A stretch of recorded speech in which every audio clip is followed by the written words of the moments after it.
अस्सलामु अलैकुम वरहमतुल्लाहि वबरकातुहू। आज मैं आप लोगों से कुछ बातें करना चाहता हूँ।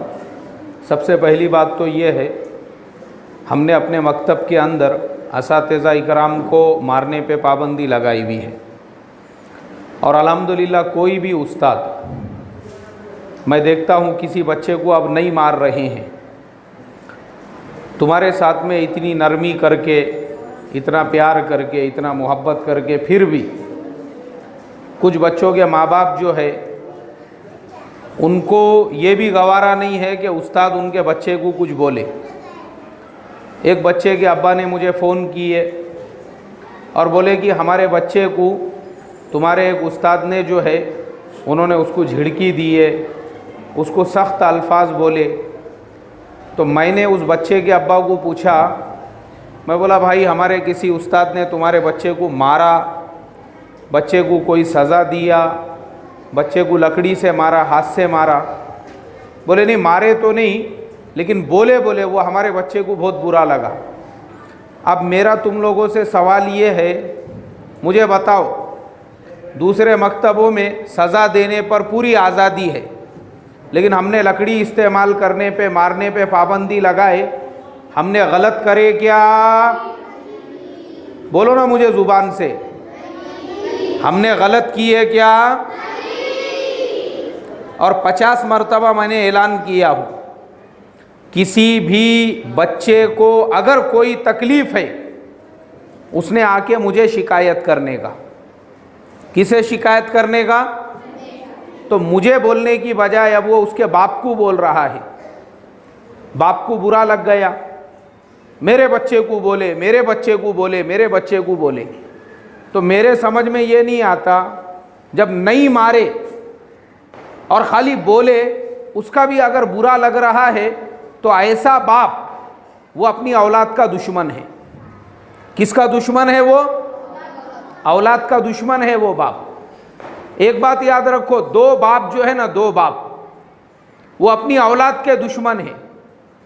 एक तो उस तालिबे इल्म का बाप जिसका बेटा किसी मदरसे या किसी स्कूल में पढ़ता है, और वो बाप जैसे ही सुने कि मेरे बेटे को फलाने उस्ताद ने ऐसा बोल दिए या ऐसा मार दिए, उसके बाद वो एकदम जोश और जज्बात में अपने घर से निकल के जाकर उस टीचर से या उस उस्ताद से या उस मुअल्लिम से लड़ाई झगड़ा करे।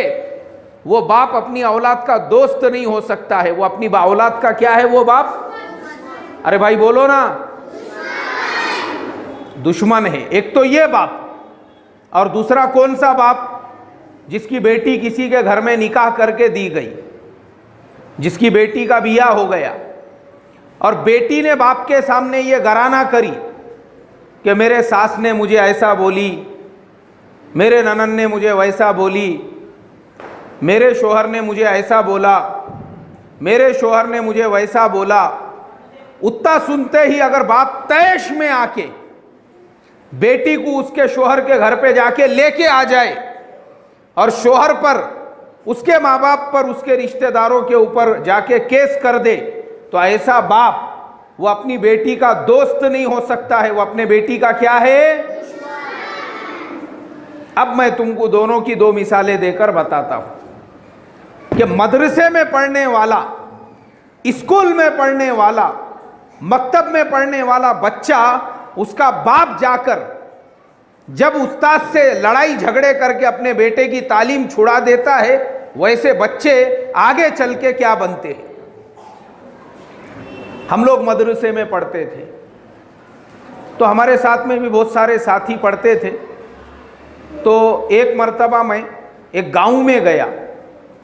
वो गांव जो है एक छोटा सा करिया है, छोटा सा गांव है।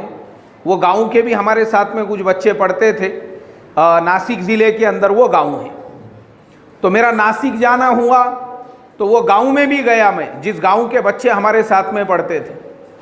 तो एक हमारा साथी जो हमारे साथ में पढ़ता था, वो नासिक का, वो आया मिलने के वास्ते में। अब वो आया मिलने को तो बड़ी खुशी हुई कि भाई ये अपने मदरसे में पढ़ने वाला था। तो मैंने उसको बोला, मैं बोला और भाई तेरे गांव के और भी 2-3 जन अपने साथ में पढ़ते थे, वो कहाँ पे है? तो उसने बोला यार उसमें से वो जो फुलाना है ना वो तो डाकू बन गया हुआ है बोले अभी, और फिलहाल वो जेल की सलाखों के पीछे है। क्या बन गया हुआ है? डाकू बन गया हुआ है, और फिलहाल कहाँ पे है वो? जेल की सलाखों के पीछे है। मैं बोला ऐसा कैसा डाकू बन गया यार वो?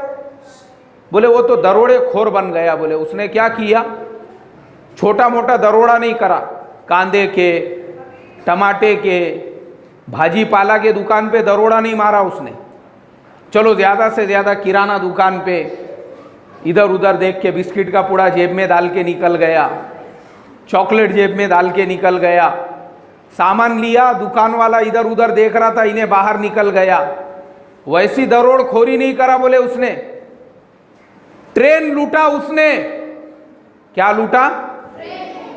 ट्रेन। ट्रेन समझती ना? हाँ, झुक झुक गाड़ी जिसको बोलते तो ट्रेन लूटा उसने, ट्रेन। मैं बोला मतलब जो बच्चों की ट्रेन रहती तो जतरा में से चुराया क्या, या उरस में से? अरे बाबा वो ट्रेन नहीं, पटरी पे जो दौड़ती ना बोले वैसी ट्रेन। मैं बोला यार वैसी ट्रेन मतलब कैसा लूटा उसने?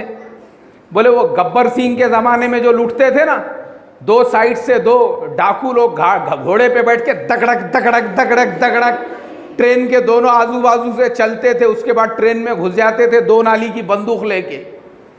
मैं बोला यार अब मेरे को नहीं मालूम है, मैंने तो कभी देखा नहीं ऐसी चीज़ें। बोले पहले ज़माने में ऐसी ट्रेन लूटते थे, उन्हें वैसी ही लूटा, एक गैंग बनाया बोले पूरी। और इगतपुरी और कसारा का जो घाट है, वो घाट के बीच में जो यूपी बिहार को ट्रेन जाते नहीं क्या, बेचारे सब भोले भाले मजदूर लोग रहते, उनके पास 2-2 साल की, 1-1 साल की, 6-6 महीने की तनख्वाह रहती। ये लोग घुस गए वो डब्बे के अंदर और वो लोगों को लूटना शुरू कर दिए। 2 मरतबा 3 मरतबा शिकायतें गई। तो जो रेलवे के पुलिस वाले रहते उन्होंने क्या करे, आम लोगों के जैसे फटे पुराने कपड़े पहन के जो है वो लोग भी वो ट्रेन में जो दूर दूर जो जाने वाली गाड़ियां रहती, गोरखपुर एक्सप्रेस, कुशीनगर एक्सप्रेस, 8-8 दिन जाती वो गाड़ी, वो बेचारे वैसे गाड़ी के जनरल डब्बे में वो लोग बैठ गए। बैठने के बाद जैसे ये लोग घाट के अंदर से उसमें घुसे, उसके बाद में पुलिस वाले जो सादे कपड़ों में, फटे पुराने कपड़ों में अंदर थे, उन्होंने इनको दरोड़खोरों को क्या कर दिए? पकड़ लिए, दबोच लिए उनको, क्योंकि उनके पास सब पूरा हथियार वगैरह थे। जैसे उनको दबोचे तो वो जो दरोड़े खोर और डाकू थे उनमें से एक कौन था? कौन था? अरे मदरसे में पढ़ने वाला था। कहाँ पढ़ने वाला था? मदरसे में अल्लाह रसूल के दीन का इल्म सीखने वाला था। तो वो हमारा जो साथी नासिक में मुझे सुना रहा था, उसने बोला, मैं बोला यार वो तो हाफिज आलिम मुफ्ती बनने की बजाय दरोड़खोर कैसा क्या बन गया? बोले तुम लोग मदरसे से दूसरे मदरसे में चले गए, उसके बाद वो तो वहीं था। बोले उसके बाद में एक दिन क्या हो गया, उस्ताद ने उसको किसी बात के ऊपर सज़ा दिए, तो उसने मोबाइल पे फ़ोन करके अपने अब्बा को क्या करा, फ़ौरन बुलाया। उसके अब्बा आए, उन्होंने क्लास में आके धिंगाना करे, वो उस्ताद को जलील करे सबके सामने। सबके सामने वो उस्ताद को जो है ये किए कि तुम्हारी हिम्मत कैसा क्या हुई, तुमने हमारे बेटे को हाथ लगाई। मैं जा रहा हूं बोले मेरे बेटे को लेके, और क्लास में से उठा के अपने बेटे को कहां लेके चले गए? अरे भाई बोलो ना,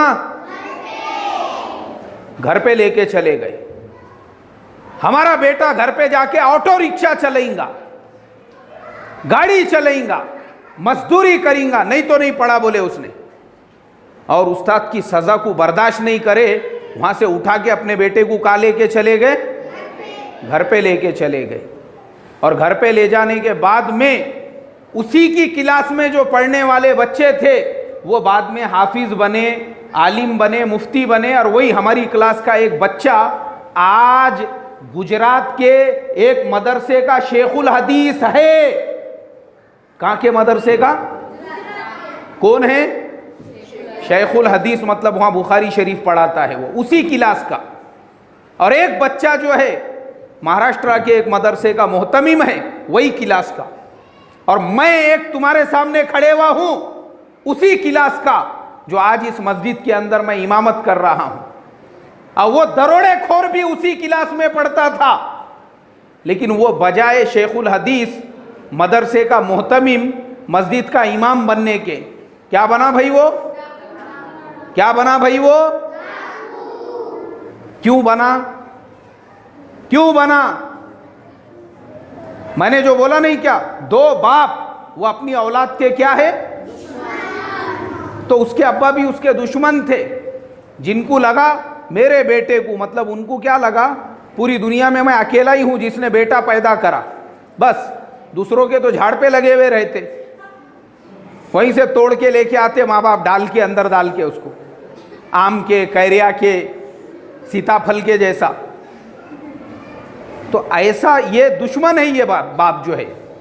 और दूसरा बाप जो मैंने बोला था, वो बेटी का बाप, जिसका कहीं पे निकाह हो और बाप उसको क्या करके लेके आए, घर पे लेके आए। अब ऐसे 50 मिसालें हैं।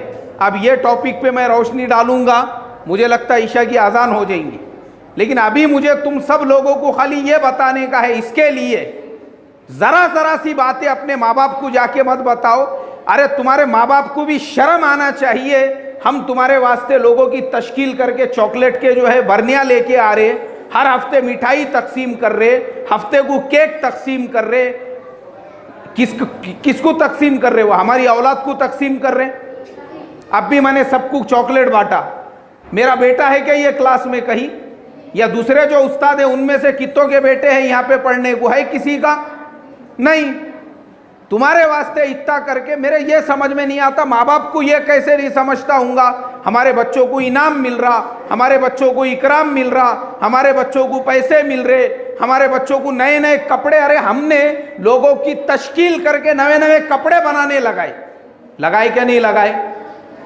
फिर तो जो अच्छाई उस्ताद लोग कर रहे वो नजर नहीं आ रही, और एकाधे उस्ताद ने अगर किसी को, अब तो मारने पे पाबंदी है, खाली बोल भी दिया तो भी बर्दाश्त नहीं हो रहा। अब मुझे बताओ ऐसी हालत में पढ़ाना क्या नहीं पढ़ाना? पढ़ाना बंद कर देगा, पढ़ेगा फिर इससे। तो समझ में आया कि नहीं आया? तो इसके वास्ते ये जरा जरा सी बातें अपने माँ बाप को घरों पे जाके मत बयान करते जाओ। उस्ताद ने खड़े किया, उस्ताद ने ये बोला, मारने पे तो पहले ही पाबंदी है, वरना कुछ नहीं होगा। वो जो उस्ताद है जिसने बोला करा, जिसने मेरे से शिकायत किया, मैंने समझाया उनको, उसको जरूरत नहीं है मैं बोला पढ़ाने की, वो खिदमत के लिए यहाँ पे पढ़ा रहा है। तो इसके लिए बर्दाश्त का मिजाज पैदा करो, वरना क्या होगा, तालीम से महरूमी हो जाएंगी। समझ में आया सबको? चलो लड़कियों को छोड़ना शुरू करो। हाफिज साहिल।